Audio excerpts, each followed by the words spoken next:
साथियों आदाब, आपका इस्तकबाल हमारे चैनल शम्स उर्दू हिंदी में। और आज हम कर रहे हैं बीए के थर्ड ईयर के बच्चों के लिए या फर्स्ट ईयर के 12th के लिए दो टॉपिक, प्रेमचंद की अफसाना निगारी और अफसाने का आगाज़ और इत्तिफ़ाक़। ठीक है, और इसके अंदर जो है हम बहुत सारी चीज़ें पढ़ेंगे। तो सबसे पहले प्रेमचंद की अफसाना निगारी के बारे में ही जानेंगे।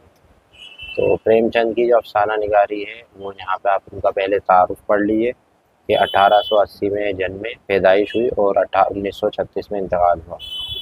ठीक है, इनके बारे में बहुत साफ डिटेल में यहाँ लिखा हुआ है, आप देख सकते हैं। बहुत ज़्यादा जो है इसे सफाई से बनाया गया है, सब चीज़ों का बहुत ध्यान रखा गया है। ये प्रोजेक्ट या असाइनमेंट कुछ भी कह सकते हैं आप इसे, ये तैयार करना है कि उनके बारे में यहाँ पे तफसील से लिखा हुआ है बहुत ज़्यादा।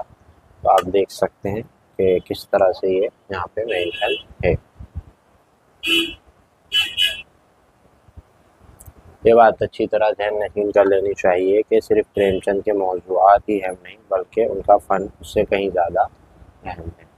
तो ये पेज हो गया। इसके बाद नेक्स्ट पेज पर आ जाएंगे हम, और यहाँ पे मैं सिर्फ हेडिंग पढ़ के सुनाऊंगा, बाकी आप खुद इसको देख के करेंगे। प्रेमचंद के अफसाना निगारी में इस्लाह का पहलू, यानी प्रेमचंद के जो अफसाने हैं उनके अंदर वो चाहते हैं कि लोगों की इस्लाह हो, इस तरह के उन्होंने अफसाने लिखे हैं, यानी लोगों की ज़िंदगी बदले। अब अगला पॉइंट है, प्रेमचंद के अफसानों में नामानूस और सकील अल्फाज से परहेज, यानी प्रेमचंद जो है अपने अफसानों में ऐसे अल्फाज का इस्तेमाल नहीं करते जिन्हें आम बोलचाल में बोला नहीं जाता। वो मुश्किल अल्फाज से परहेज करते हैं, बिल्कुल आसान आम बोलचाल में जो बोले जाते हैं उस ज़माने में वही अल्फाज उन्होंने इस्तेमाल करें।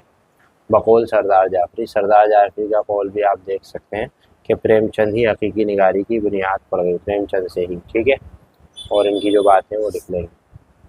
अगले पेज पे अगर हम जाते हैं तो प्रेमचंद की अफसाना निगारी के बारे में बताया जाएगा कि प्रेमचंद की रिवायत उर्दू अफसाने में सबसे बुनियादी रिवायत की दर्जा रखती है। उनके अफसानों और अफसाने के सफ़र की हर मंजिल चिरागों की तरह रोशन है। अगर आपको इसकी PDF भी चाहिए तो आप मुझसे कांटेक्ट कर लेना। खुद बकौल प्रेमचंद देख लीजिए, हमारी कसौटी अब खरा उतरेगा, हमारी कसौटी पर अब वो खरा उतरेगा जिसमें तफक्कुर व आज़ादी का जज्बा हो, हुस्न का जौहर हो, तामीर की रूह हो, जो हम में हरकत, हंगामा और रोशनी पैदा कर दे। यानी उनके अफसानों में ये चीज़ें पाई जाती। प्रेमचंद के अफसानों में वतन परस्ती और आज़ादी का ख्याल, तो बिल्कुल जाहिर बात है उस टाइम जब प्रेमचंद लिख रहे थे तो आज़ादी की जद्दोजहद चल रही थी, तो अफसानों में उनके वो पाई जाती।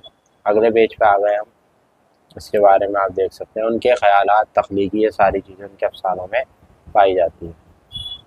अब है बकौल प्रेमचंद अफसाना जो है तख्लीकी, नफ्सियाती और ज़िंदगी के हक़ाइक़ की फ़ितरी महसूरी को अपना मकसद समझता है, और उनमें तख़य्युली बातें कम और तजर्बात ज़्यादा होते हैं। यही नहीं बल्कि तजर्बात ही तख्लीकी से दिलचस्प होकर कहानियाँ बन जाती हैं। इसके बाद है प्रेमचंद के अफसानों में आम ज़िंदगी के असरात। प्रेमचंद के जो अफसाने हैं उनमें आम ज़िंदगी के असरात भी शामिल हैं, यानी वो जो आम ज़िंदगी में उनके साथ गुजरे उसको भी उन्होंने कलमबंद किया है। प्रेमचंद के अफसानों में नफ्सियाती हकीकत, यानी जो इंसान की नफ्सियात होती है उसके बारे में भी, और इसमें यह भी लिखा है कि बाप की नालायक औलाद की ज़बानों में हाल ही में रंजीदा होना एक नफ्सियाती हकीकत। ठीक है, इसके बाद यहाँ पे है कि प्रेमचंद के अफसानों में समाजी, सियासी और अखलाकी मसाइल। प्रेमचंद के अफसानों में ये चीज़ें भी पाई जाती हैं, समाजी, सियासी और अखलाकी मसाइल भी उनके अफसानों का क्या है, हिस्सा है। ठीक है, ये प्रेमचंद के किरदार हैं। ठीक है, और जहनी और सरगर्मी के वजूद आते हैं। इसके बाद आगे चलते हैं। अब यहाँ पे जो है ये अगला पेज है, इसमें मुकालमा, मुलाहिज़ा हो, बेहतरीन अफसाना निगार कौन है, चेखव, और ये सारी बातें इसके बारे में लिखी हुई आप देख सकते हैं। अब यहाँ पे आगे हम चलते हैं कि प्रेमचंद के फ़न में चेखव, टॉल्स्टॉय और टैगोर का फ़न पिन्हा। जो प्रेमचंद है इनके अफसानों में, इनकी हर इंसान अपने दौर में किसी न किसी से जो है असर कबूल करता है, तो प्रेमचंद के जो अफसाने उनमें चेखव है, टॉल्स्टॉय और टैगोर का फ़न। प्रेमचंद के अफसानों में सादगी का जादू, और ये एक बड़ी बात है, प्रेमचंद के अफसानों में जो है सादगी बहुत देखने को मिलती है, बहुत ज़्यादा सादा अंदाज है। ठीक है। और तमसीली हिकायत और किस्से कहानी इंसान के कितने ही अखलाकी और रूहानी मसाइल पर रोशनी डाली गई। अब प्रेमचंद के अफसानों में आगाज़ और फ़न प्रेमचंद। देखिए, प्रेमचंद का जो आगाज़ है वो उनका पहले तबेज़ाद अफसाना इश्क दुनिया और हुब्बे वतन है, जो ज़माना कानपुर में अप्रैल में 1908 में नवाब राय के नाम से शाया हुआ। पहले इनका नाम नवाब राय था जब ये सरकारी मुलाजिम थे, फिर उन्होंने सरकारी मुलाजिमत छोड़ दी और फिर प्रेमचंद के नाम से लिखने लगे। असली नाम तो धनपत राय, आपको पता ही। अब प्रेमचंद के अफसानों में जो है हुब्बुल वतनी का जज्बा भी पाया जाता है। प्रेमचंद के ऐसे अफसाने भी आपको देखने को मिलेंगे कि रिसाले में उन्होंने हुब्बुल वतनी का जज्बा कूट कूट के भरा हुआ। इसके बाद है प्रेमचंद के यहाँ दास्तानी और तमसीली रंग भी। प्रेमचंद के यहाँ जो है दास्तान और तमसीली रंग भी देखने को मिलता है।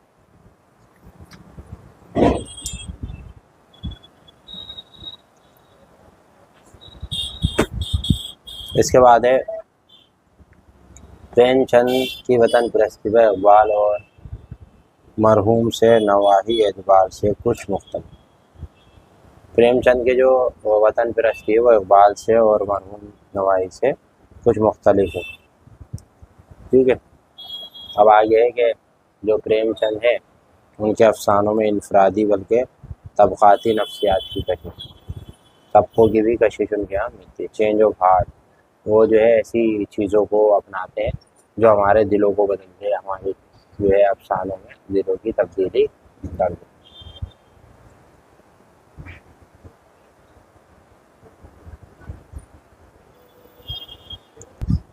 ठीक है जी।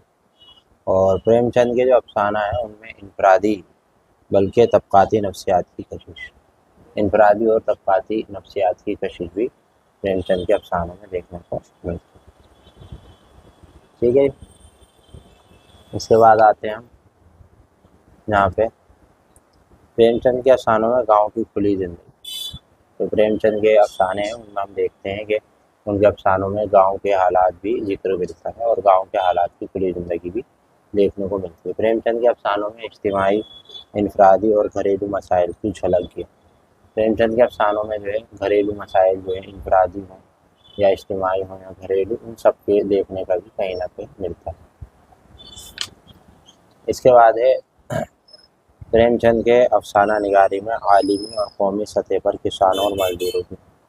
प्रेमचंद जो है आलिमी सतह पर मतलब इंटरनेशनल लेवल पर, अंतर्राष्ट्रीय तौर पे वो पूरी दुनिया के किसानों की और मजदूरों की बात करते हैं, उनकी हिमायत करते हैं।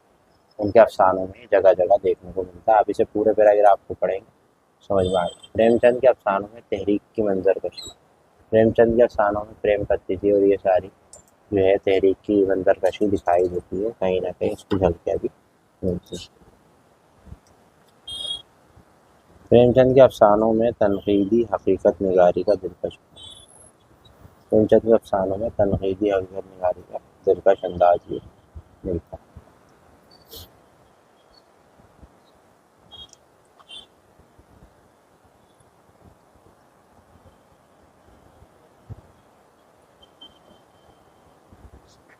अब इसके बाद है प्रेमचंद के अफसानों में मसावात, इंसाफ और आज़ादी का बोलना। प्रेमचंद के अफसानों में जो है मसावात यानी बराबरी, इंसाफ यानी और आज़ादी का बोलबाला, प्रेमचंद के यहाँ ये सारी चीज़ें होती हैं। इसके बाद है कि प्रेमचंद के अफसाने हिंदुस्तानी हिंदू और मुसलमान दोनों ये फ़िरका परस्ताना तहरीकों से सख्त बेजार। प्रेमचंद के अफसानों में जो है ये इस बात से सख्त बेजार है कि हिंदू मुसलमान जो दो फ़िरके आपस में, उसमें भी वो आपस में भाईचारा और जो उसकी फ़रोग देते हैं ताकि जो है सब एक मिलजुल कर रहे।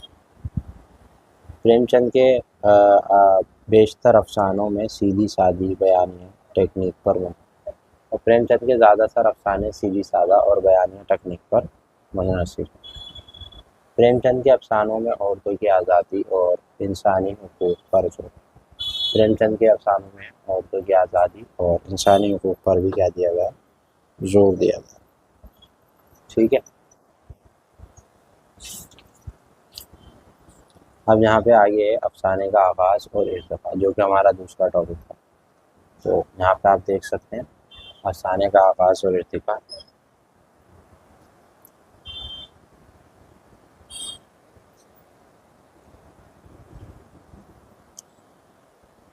मुख्तरा अफसाने की इब्तिदाई 19वीं सदी के शुरू में वाशिंगटन के हाथों अमेरिका में, ठीक है, और नेथल और अफसाने के मैदान में उर्दू मुख्तसर अफसाने का बाकायदा आगाज़ और 20वीं सदी प्रेमचंद के हम असर और अफसाने का इर्तिका, ठीक है।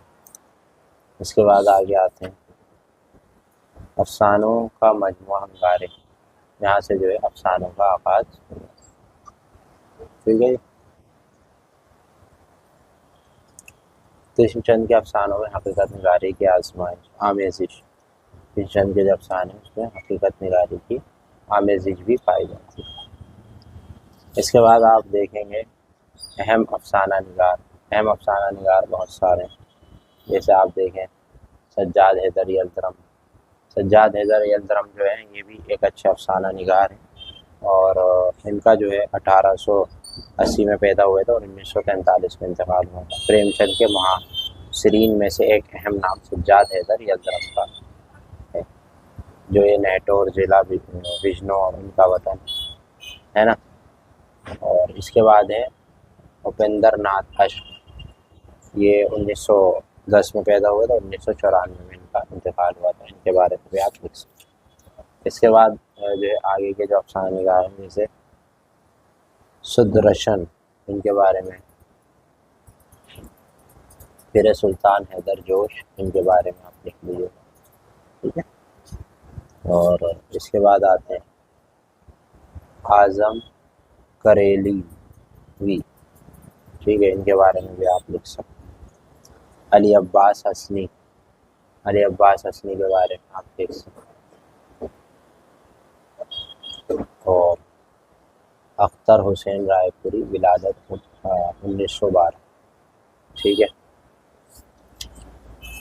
इसके बाद है बकौल वक़ार अज़ीम, और यहाँ पे हंसराज रहबर, अफसाना निगारों की एक कहकशां। अफसाना निगारों की कहकशां के अंदर जो है बहुत सारे आते,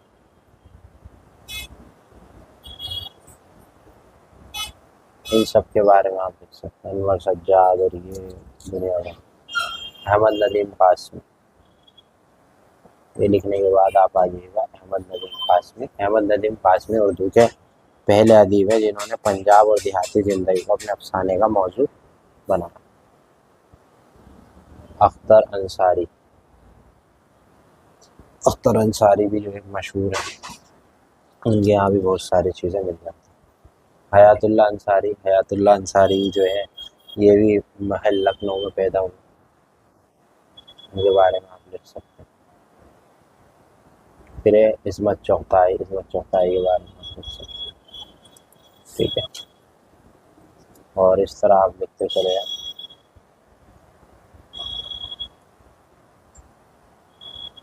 राजेंद्र सिंह बेदी, राजेंद्र सिंह बेदी के बारे में। इसके बाद आप आगे आएंगे तो यहाँ पे मखदूम मुहिउद्दीन, मखदूम मुहिउद्दीन के बारे में भी आप लिख सकते हैं। अली सरदार जाफरी, अली सरदार जाफरी के बारे में। फिर उसके बाद है कृष्णचंद, कृष्णचंद के बारे में भी आप लिख सकते हैं। और कृष्णचंद के बाद आते हैं सादत हसन मंटू, सादत हसन मंटू भी जो है बहुत मशहूर है, इनके बारे में भी आप लिख सकते हैं। ये कौन है, कहाँ है, ठीक है। अख्तर और नेवी, सुहेल अजीम आबादी, बकौल वक़ार अजीम, शकीला अख्तर, ये सब अफसाना निगार हैं जिन्होंने उर्दू को बहुत ऊंचाइयों तक पहुंचाया। सबकी कुछ ना कुछ कंट्रीब्यूशन, सबके बारे में लिखेंगे आप।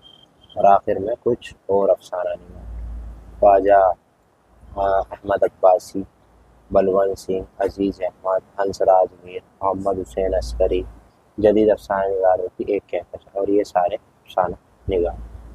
तो उम्मीद है कि आपको ये सारी चीज़ें जो हैं पसंद आ गई होंगी, ये पसंद किया मतलब आपके लिए बनाई है। उम्मीद है कि समझ में आ गई होगी, और समझ में आई है तो वीडियो को लाइक शेयर सब्सक्राइब करें और हमारे चैनल के साथ जुड़े रहें। शुक्रिया।